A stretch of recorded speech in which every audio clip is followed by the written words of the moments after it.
All right, so let's start with the big story that we are tracking on WION at this hour. The United Nations Climate Summit has finally come to an end with an agreement on how to tackle global warming, and also, interestingly, a historic loss and damage fund.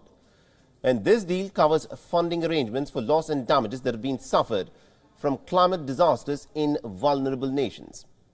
However, there are more contentious issues regarding the fund, and they've been pushed into talks to be held next year. The fund would at first draw on contributions from the richer nations and other private and public sources.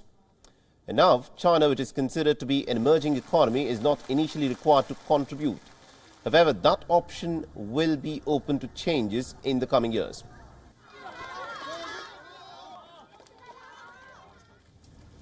I invite the COP to adopt the decision entitled Funding Arrangements for Responding to Loss and Damage associated with the adverse effects of climate change, including focus on addressing loss and damage, contained in document FCCC/CP/2022/L18, FCCC/PA/CMA/2022/L20.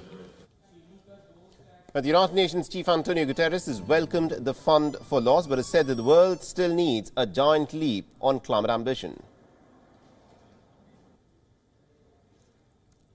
Let's be clear. Our planet is still in the emergency room. We need to drastically reduce emissions now, and this is an issue this COP did not address. A fund for loss and damage is essential, but it's not an answer if the climate crisis washes a small island state off the map or turns an entire African country to desert. The world still needs a giant leap on climate ambition. The summit has also left some people disappointed over a failure to push further on cutting down on emissions. Anidas Gupta, the head of the World Resources Institute, has said that he welcomes the deployment of the renewable energy, adding that it was astonishing that countries did not muster the courage to call for a cut down of fossil fuels. Moreover, a proposal made by India to phase down the usage of all fossil fuels and not just coal that was supported by the European Union and many other countries has been left out of the deal.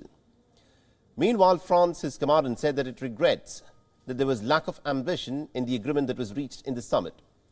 Now, according to the country's energy minister, no progress was made on making additional efforts to reduce greenhouse gas emissions. And at the same time, it was reiterated by Germany's foreign minister, Annalena Baerbock. She said that she was frustrated that the emissions cut and fossil fuel phase-out were stonewalled by a number of large emitters and oil producers. It's about ensuring justice.